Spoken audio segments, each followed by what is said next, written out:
¿Qué tal? ¿Cómo están? Bienvenidos una vez más al devocional semanal de la Casa de la Bendición. Estamos con nuestro tema esta semana, cómo manejar la persecución. Y vamos a estar parados en la primera experiencia de persecución que la iglesia cristiana sufrió en su historia. Es Hechos capítulo 4, el registro de la primera persecución que sufrió la iglesia cristiana, y desde ahí no se ha detenido hasta ahora. Es 2014 años la iglesia ha pasado persecución durante todo este tiempo. Ahora déjame decirte una cosa, esta persecución es la primera, y vamos a ver lo que los apóstoles y los discípulos de ese tiempo hicieron para manejar la persecución para la gloria de Dios y para el beneficio espiritual de ellos. Y quiero remarcarte una cosa, ellos no eran experimentados en persecución,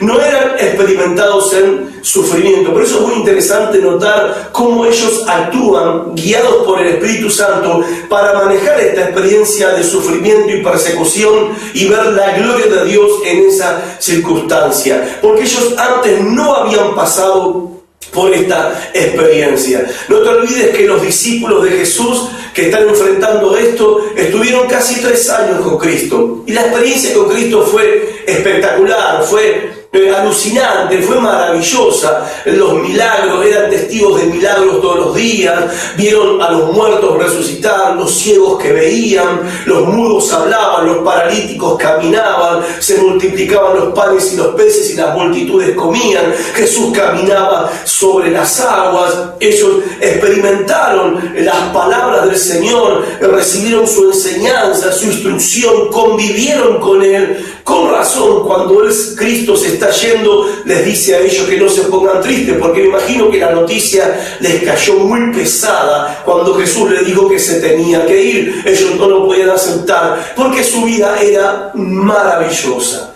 Cuando vino el momento difícil, el primer momento duro que les tocó enfrentar, ellos huyeron.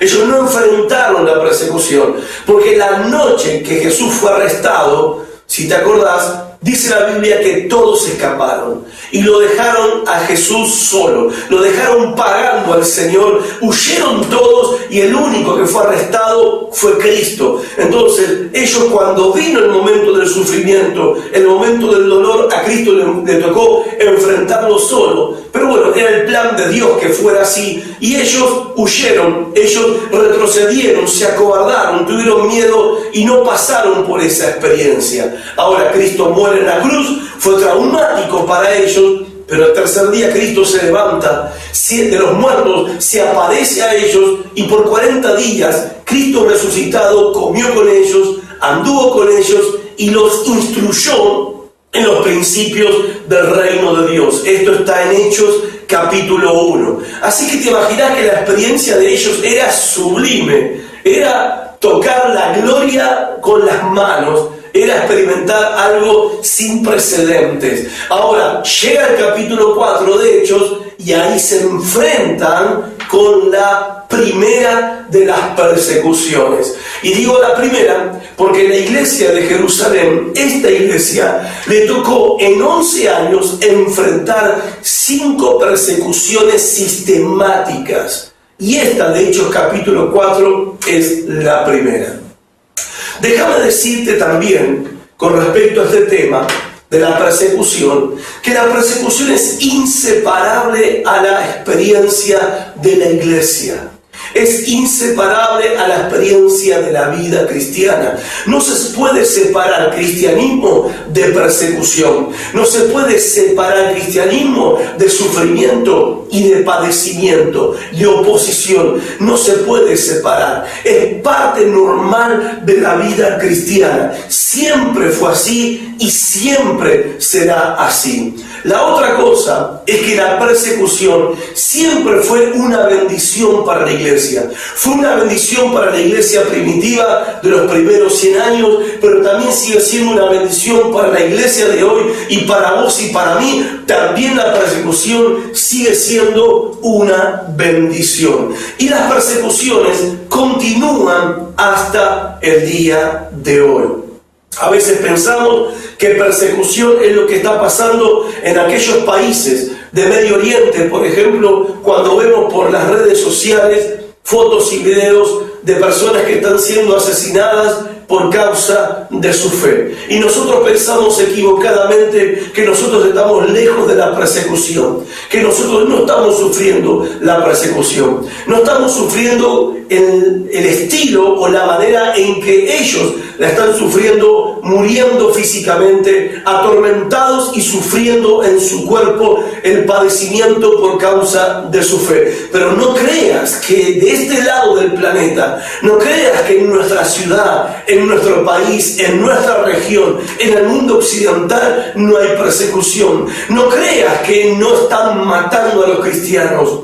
No creas que no hay cristianos que están padeciendo y sufriendo persecución. El tema que es tan sutil la persecución, el tiempo ha avanzado, más de 2000 años, y Satanás ha avanzado con sus técnicas para lograr su propósito de matar a los creyentes. Ahora, nosotros no estamos sufriendo muerte física, pero se nos está matando de otra manera. Y esto es lo que yo te quiero explicar, porque la persecución hoy en día es mucho más sutil y es mucho menos obvia, pero es mucho más efectiva de este lado del planeta, en nuestra ciudad, en nuestra nación, que lo que está haciendo en esos países donde los cristianos los están matando físicamente. Satanás está logrando un efecto mayor, resultados mayores en nuestra tierra, en nuestras naciones y en nuestras ciudades, que lo que está logrando en aquellos países donde está matando físicamente a los cristianos.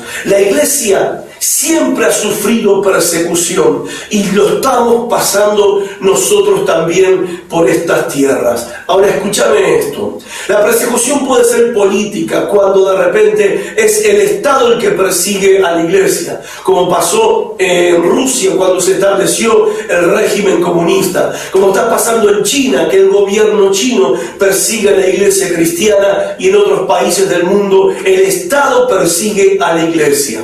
Esa es una forma de persecución. Después está la otra manera, la otra forma de persecución, que es la persecución personal, donde Satanás apunta a tu ego, apunta ya sea para herir tu ego o para inflar tu ego, ¿sí? Y lo hace de manera muy sutil, pero también muy eficaz.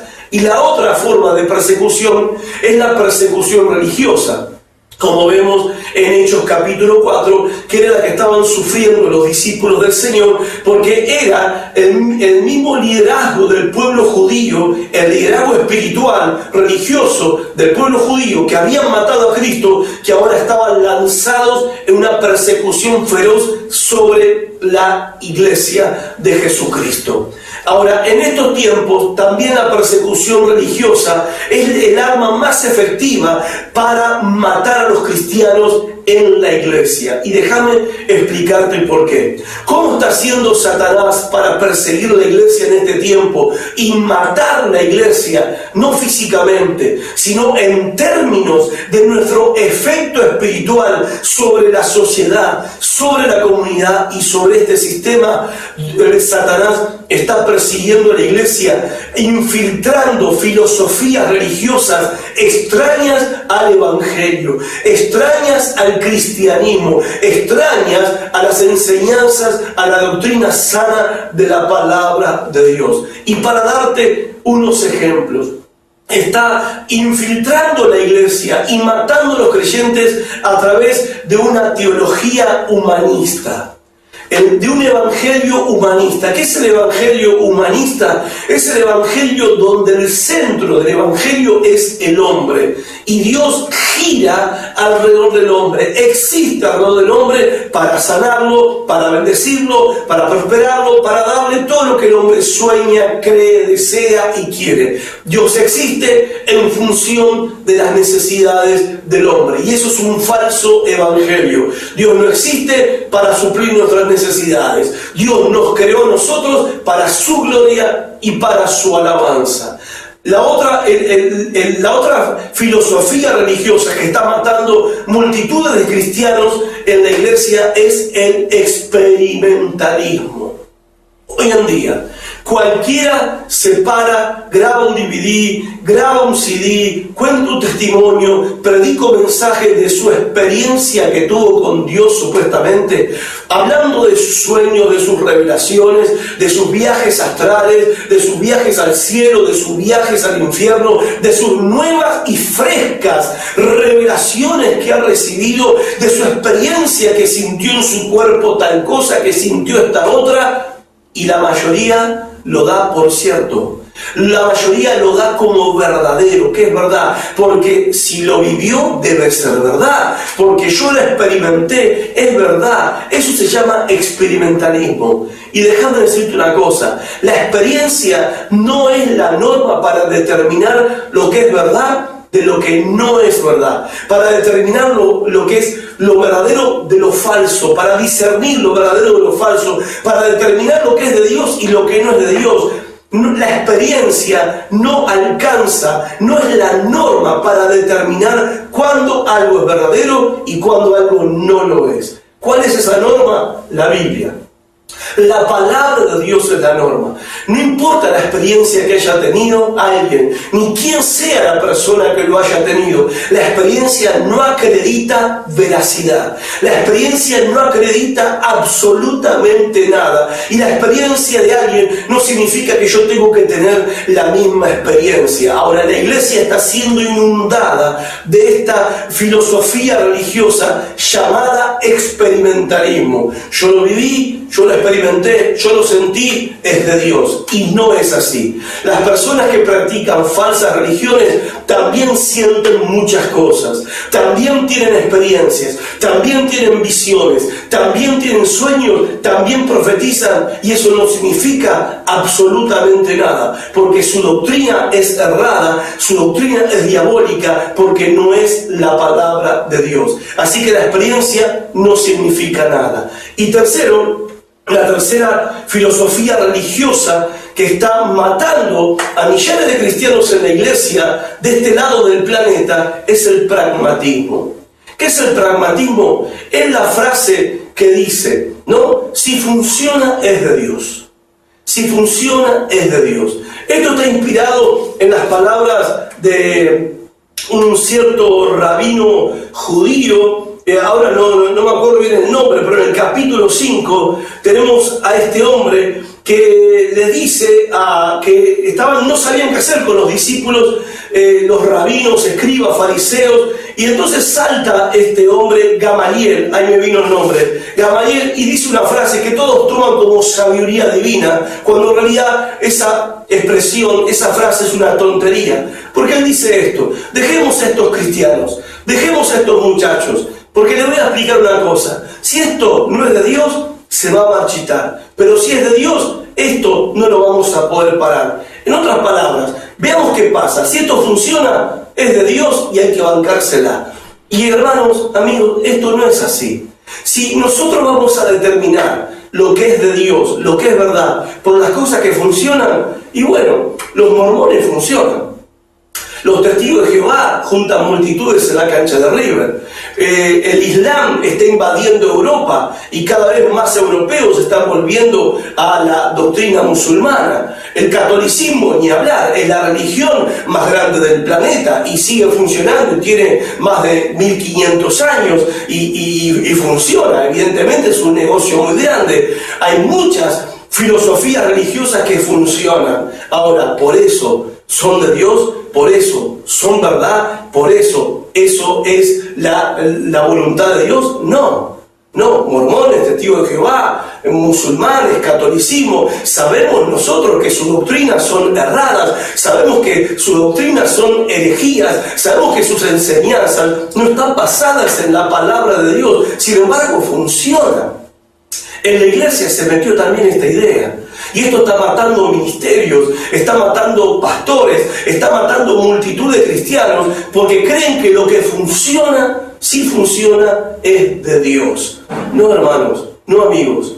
Lo que es de Dios o no es de Dios se determina por la verdad revelada en las Escrituras. Si funciona o no es otra cuestión. A ver, a veces las cosas de Dios no funcionan porque este mundo rechaza las cosas de Dios. En términos ministeriales, humanamente hablando, Cristo tuvo un ministerio que no funcionó muy bien, que digamos, porque el día de Pentecostés, de las multitudes que lo siguieron a Cristo, solamente 120 estaban en el día de Pentecostés en el aposento alto. En términos de éxito, Cristo es un fracaso entonces. Ahora, nosotros sabemos que no es así.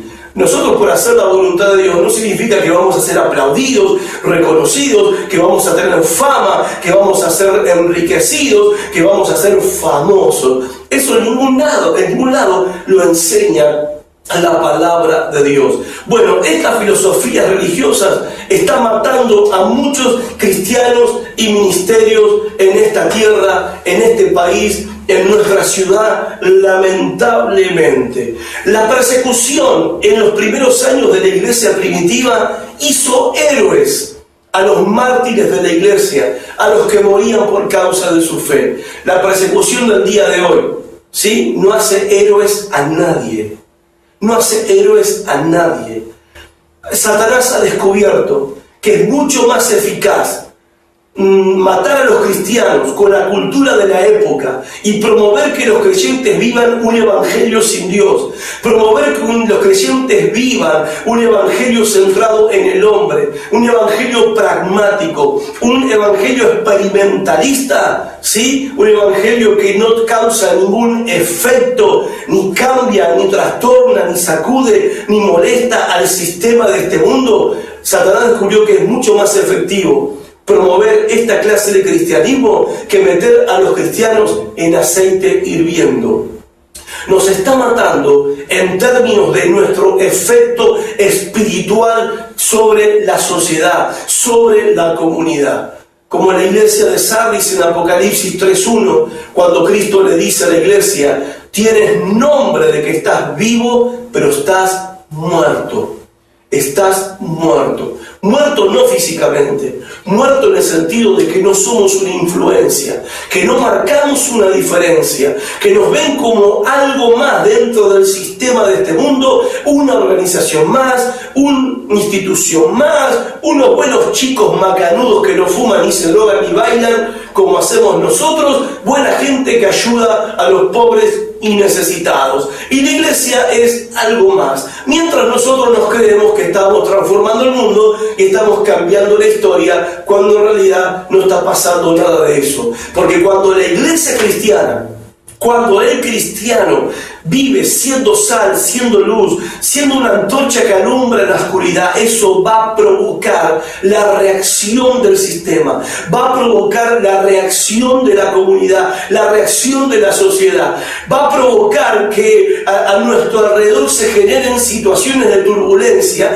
porque no le es grato al sistema que nosotros vivamos un evangelio radical, un cristianismo comprometido, y proclamemos un evangelio como Cristo y los apóstoles lo predicaron. Ellos se van a molestar. Nuestra vida de santidad va a ser una denuncia caminando de su inmoralidad y de su pecado. Y si vivimos de esa manera, el sistema va a reaccionar, y va a reaccionar de manera violenta. Está escrito en 2 Timoteo 3:12, cuando Pablo le dice a Timoteo: los que quieran vivir piadosamente en Cristo Jesús van a padecer persecución. Ahora bien, esto no tiene que extrañarnos, esto es parte normal de la vida cristiana, pero también tenemos que entender esto.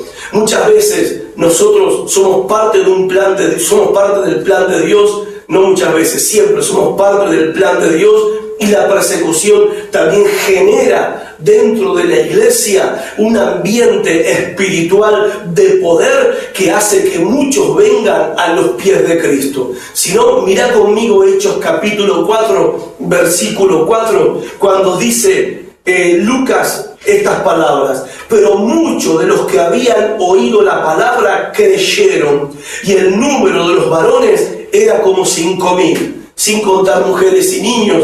Seguramente unas 20.000 personas creyeron en el evangelio.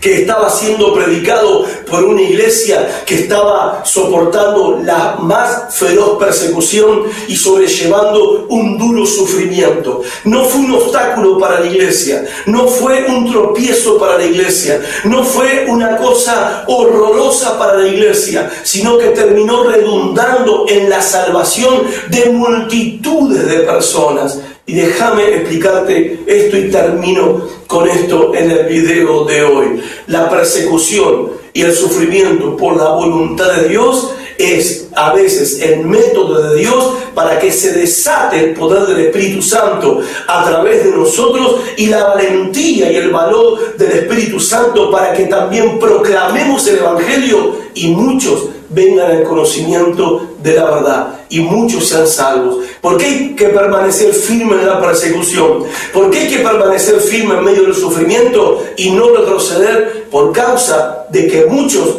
van a ser salvos por nuestro testimonio y por nuestra predicación valiente y audaz del Evangelio. Por eso tenemos que permanecer firmes en la persecución, por la salvación de multitudes que van a entrar al reino de los cielos. Dios te bendiga y mañana continuamos con 7 principios para manejar la persecución.